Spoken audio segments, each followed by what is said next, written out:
কিয়ামতের ময়দানে কোটি কোটি বছর দুনিয়ার হিসাব অনুযায়ী আপনাকে দাঁড়ায় থাকতে হবে। কখন আপনার আমলনামার হিসাব নেওয়া হবে? আপনার আমলনামার হিসাব দেওয়ার পরে আপনি জান্নাতি হবেন এই আশায় আপনি দাঁড়িয়ে থাকবেন।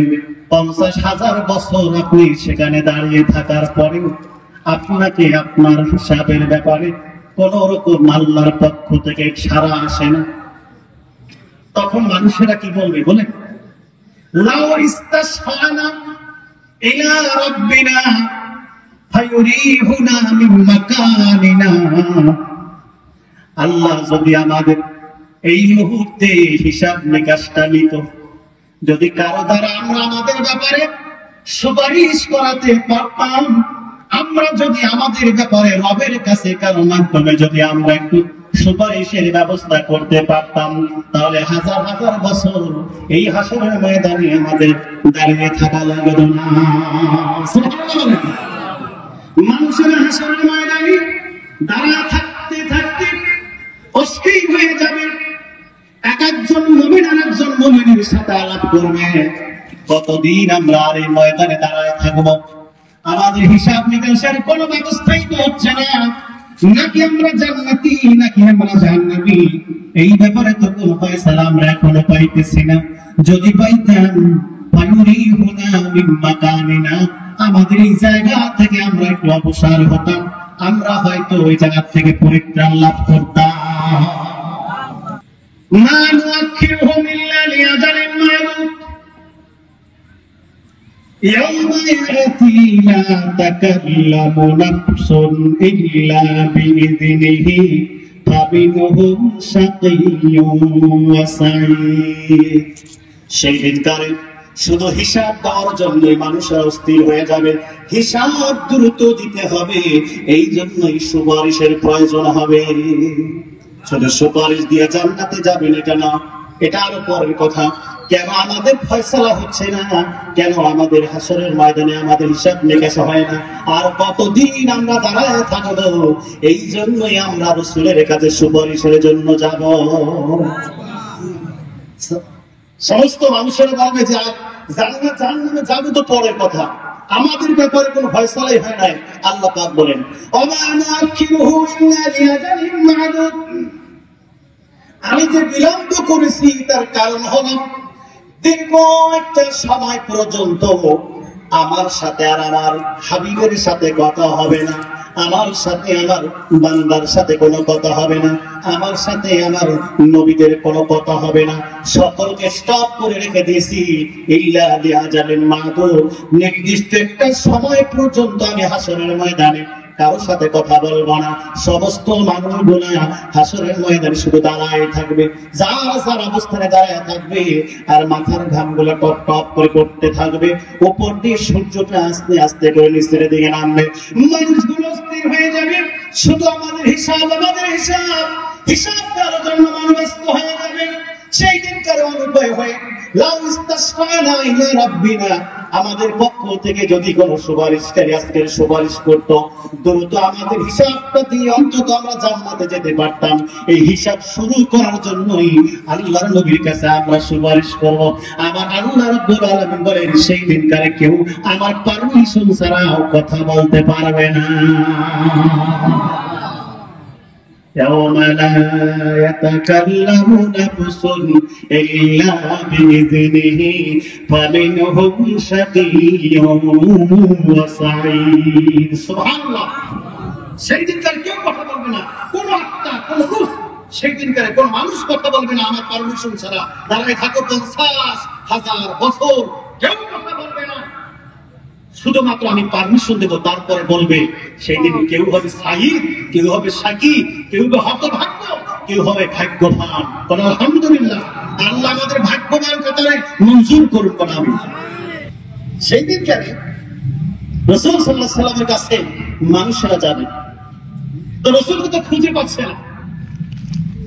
ঘুরতে ঘুরতে যাবে সাদা পাগড়িওয়ালা, গভীর মনোযোগ, সাদা পোশাক পরা, সাদা পাগড়ি পরা এমন একটা বিশাল বাহিনী জামাত ওই হাসরের ওই প্রান্তে জমা হয়ে গেছে, দাঁড়িয়ে আছে। মনে করলাম যেখানে পাগড়ি পরা, যেখানে সাদা কাপড় পরিহিত মানুষ, ওই জায়গায় বুঝি মুহাম্মদুর রাসূলুল্লাহ আছে। সুবহানাল্লাহ। কি ঘুমাইছে তাই ছেলে দিনের নবী দাওয়াত দিলেন জমিনে,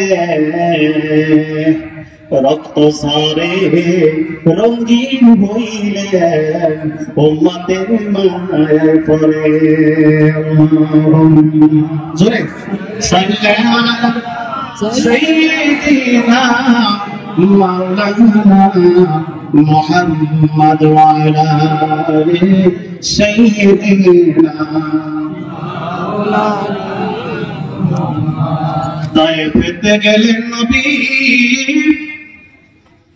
কালিমার দাওয়াত দিতে,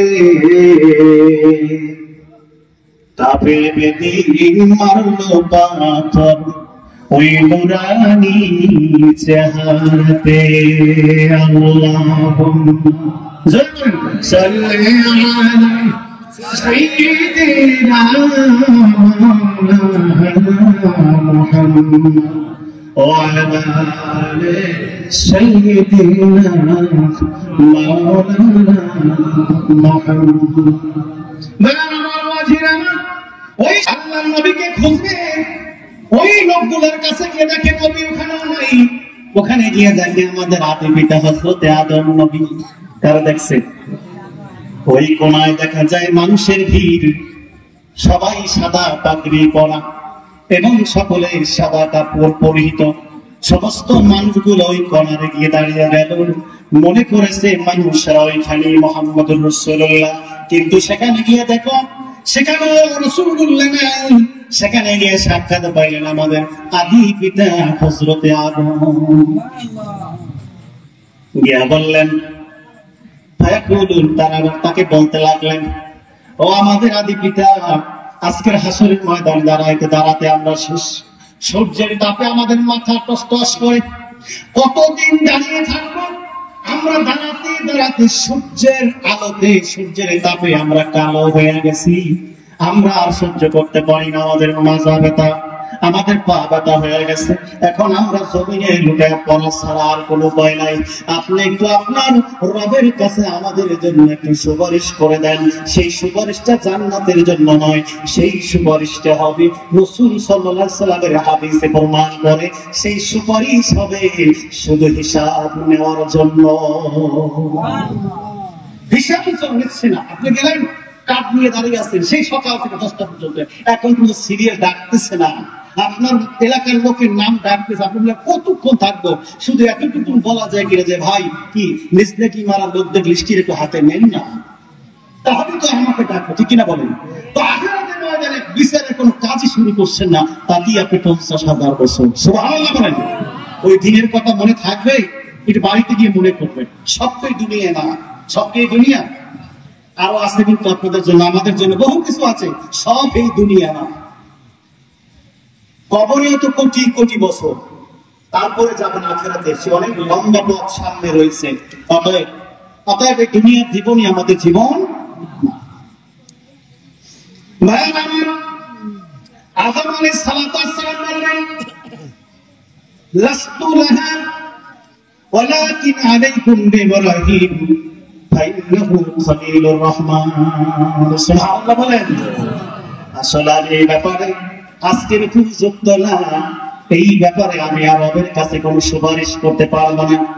তবে এই ব্যাপারে যদি সুপারিশ নিতে হয়, তোমাদের জাতির পিতা যে তোমাদের ইব্রাহিম আলাইহিস সালাম, তার কাছে তোমরা যাও, কেন তিনি হচ্ছেন দয়াময় আল্লাহ রাব্বুল আলামিনের বন্ধু। কোথায় পাবো? কয়ে যাও ওই পথ গিয়া দেখি সেখানে কালো পাগড়ি পরিহিত মানুষ অবস্থান করে, সবার মাথায় কালো পাগড়ি। সেই দিনকার এক এক চেম্বারে এক এক চিকিৎসা শুরু হয়ে যাবে। আদম আলাইহিস সালামের কাছে সাদা পাগড়ি পরার মানুষগুলো দেখা যায়, ওই মানুষগুলো কোনো সাধারণ মানুষ নয়, সব পয়গম্বর। এবার ইব্রাহিমের কাছে আছে কালো পাগড়ি পরা অসংখ্য মানুষ, সেখানে জমা। সেখানে গিয়ে বললেন, ইব্রাহিমের কাছে গিয়ে আবাল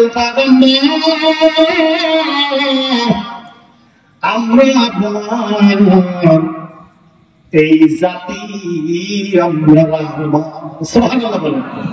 আপনার দিনের প্রচারক আমরা ছিলাম, আপনার মিল্লাতের ভিতরে আমরা ছিলাম। আমরা আজকাল আপনার কাছে এসেছি, আমাদের জন্য আমাদের কাছে কিছু বলেন। আর কতকাল আমরা হাসরের ময়দানে দাঁড়িয়ে থাকব? তিনিও একই উত্তর দিয়ে দেবেন।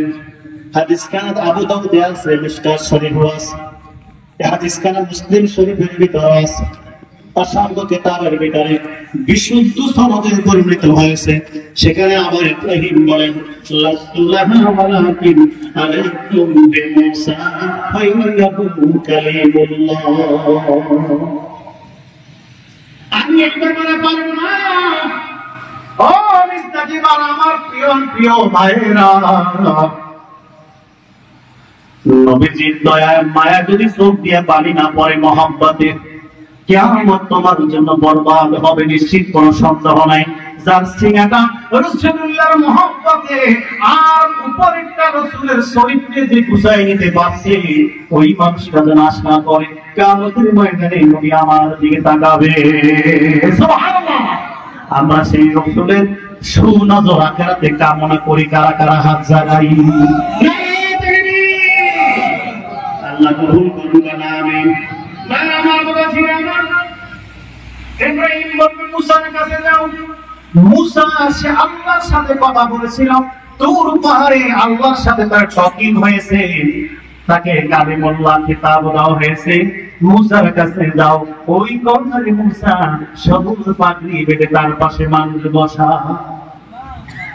এবার চলে যাবে সেখানে, যাওয়ার পরে গিয়ে বলবেন, পয়গম্বর মুসা, আমরা আজকে হাসরের ময়দানে আর কতদিন দাঁড়ায় থাকবো? এখনো তো বিচারের কার্যই শুরু হয় নাই। তারপরে হিসাব দিতে গিয়ে আবার কত বছর দাঁড়ায় থাকা লাগবে। আমাদের হিসাবটা দ্রুত আল্লাহ যেন নিয়ে এই হাসরের ময়দানে সূর্যের তাপ থেকে যেন আল্লাহ আমাদের বাঁচায়া দেয়। সেই দিনকারে ওই পয়গম্বর মুসা যেন বলবেন, রাসূলুল্লাহ ওয়ালাকিন আলাইকুম বিসারুল্লাহ ওয়া ইন্নাহু কালিমাতুহু। এই ব্যাপারে আমিও পারবো না রে। ও হাসরের ময়দানের মানুষ, এই ব্যাপারে আমিও পারবো না, আমার অধিকার নাই। আজকে আখিরাতের ময়দানে এই ডিউটিটা আমাকে দেওয়া হয়নি।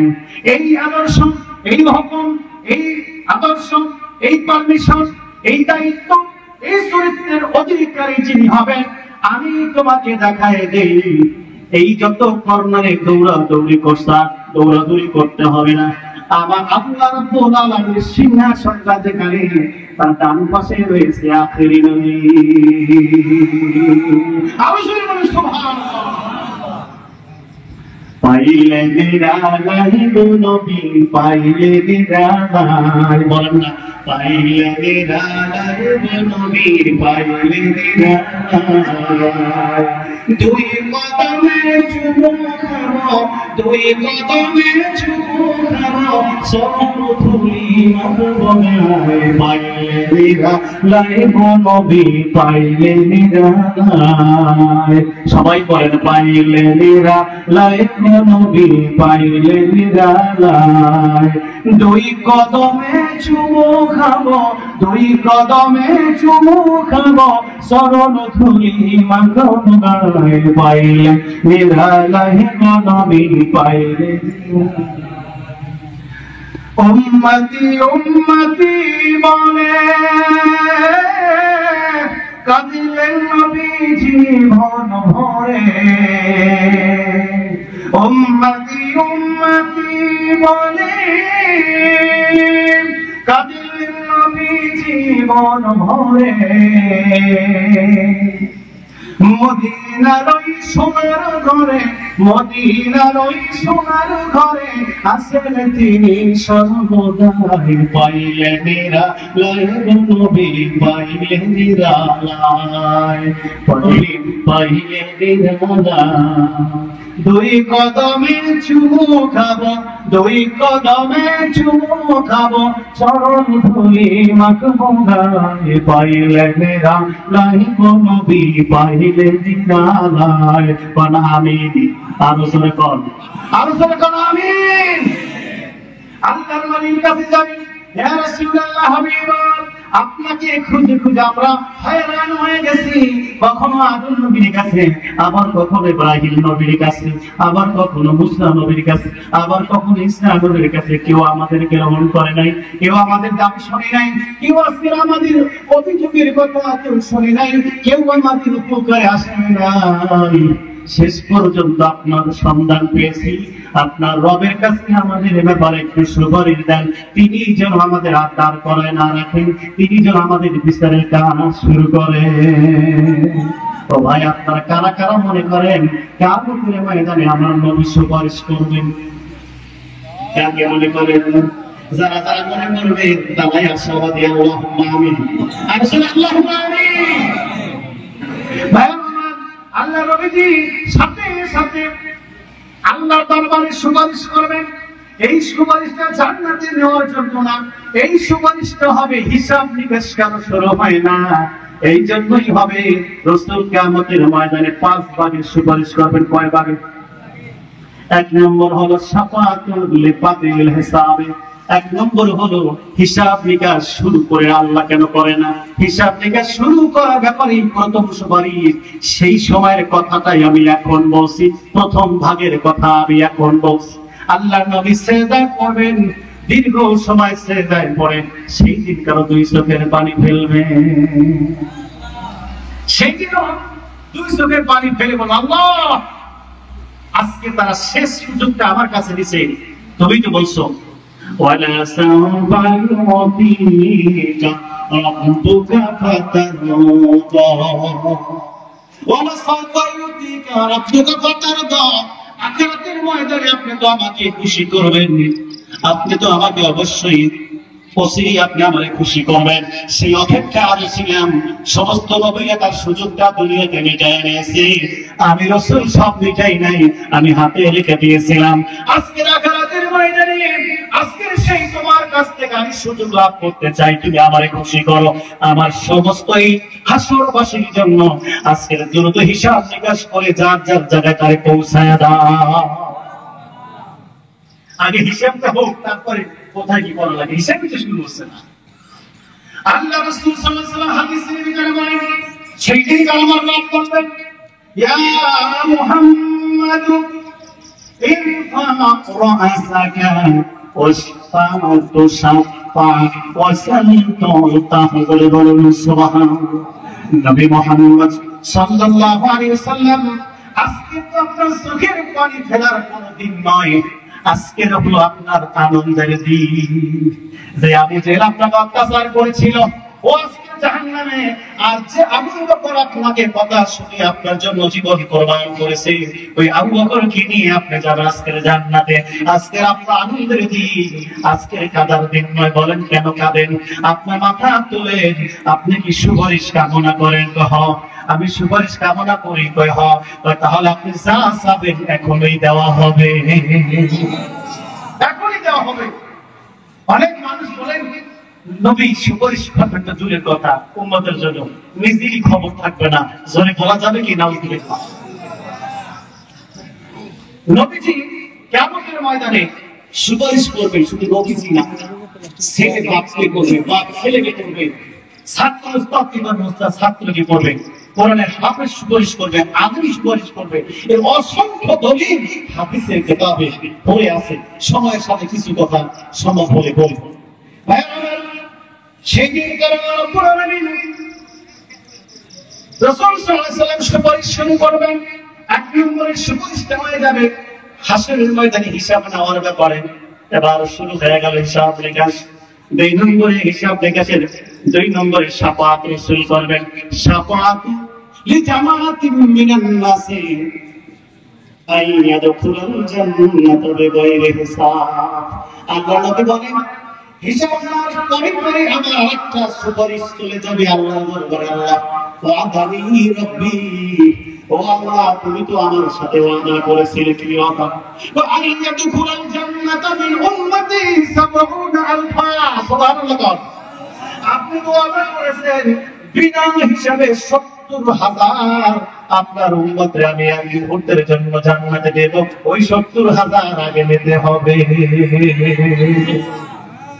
কয় হাজার? ৭০,০০০।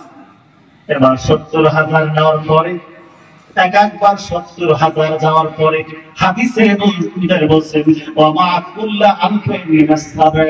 এবারে ৭০,০০০ এর পরে আবার ১০০০ করে আল্লাহর রাসূলকে আল্লাহ রাব্বুল আলামিন খুশি করবেন। একবার ৭০,০০০ নেওয়ার পরে অতিরিক্ত ১০০০ বিনা হিসাবে আল্লাহ জান্নাত দিয়ে দেবে। রাসূল বলেন এরকম করে ৩ বার ঘটনা ঘটবে। কয়বার? ৩ বার ঘটবে। সর্বশেষ আল্লাহ পাকের কাছে বলবো, আল্লাহ তুমি তো আমার সাথে ওয়াদা করেছিলেন। কি ওয়াদা করেছিলেন? হাইসিয়াতিন মিন হাইসাতিহি সালাস। আপনি বলেছিলেন বন্ধু গো, আপনাকে খুশি করার জন্য আমার ৩ মুষ্টি দরকার। কয় মুষ্টি? আরো জোরে কোন? ৩ মুষ্টি দরকার। ৩ মুষ্টি আমি বিনা হিসাবে জান্নাতে নিয়ে যাব। আল্লাহ নবী বলেন এই এক এক মুষ্টির ভিতরে আল্লাহ রাব্বুল আলামিন যাদেরকে জান্নাতে দিবেন তারা হবে ৭০,০০০-এর ৭ গুণ। জোরে বলুন সুবহানাল্লাহ। ৭ কত হয়? ৫০,০০০ বার যাবে এক এক মুষ্টির ভিতরে। আল্লাহ বলেছেন সালাসাতু হাইসিয়াতিন মিন হাইসিয়াতিহি। রাসূল বলেন তার ৩ মুষ্টি হবে এক এক মুষ্টির ভিতরে।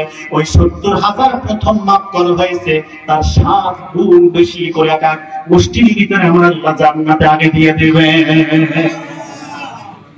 এরপরে তৃতীয় নম্বর আছে শাফাআতুল লিজামাতিন মুকাদ্দারাতুন জাহান্নাম।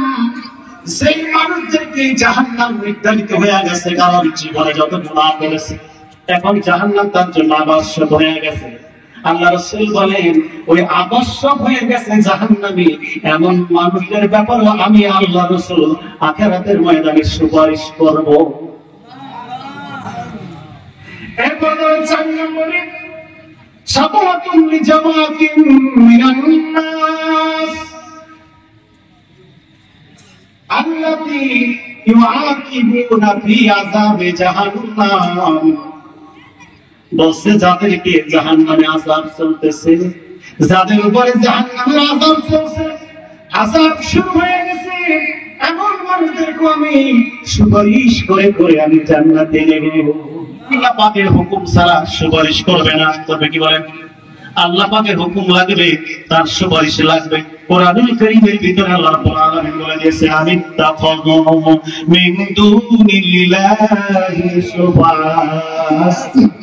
সেটাই করে তারা আল্লাহকে বাদ দিয়ে অন্যকে সুপারিশকে হিসেবে গ্রহণ করবে।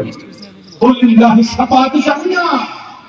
হ্যাঁ নবী আপনি বলে দেন ওই দিনকার সকল সুপারিশের সকল ক্ষমতা আমি আল্লাহর কাছে। আমি যারা পারমিশন না দিব সে সুপারিশ করতে পারবে না। তো রাসূল সাল্লাল্লাহু আলাইহি সাল্লামকে পারমিশন দিবেন কে? আল্লাহ। কারণ তার সাথে ওয়াদা আছে। কি আছে? ওয়াদা আছে, তাকে আল্লাহ পাক পারমিশন দিবেন।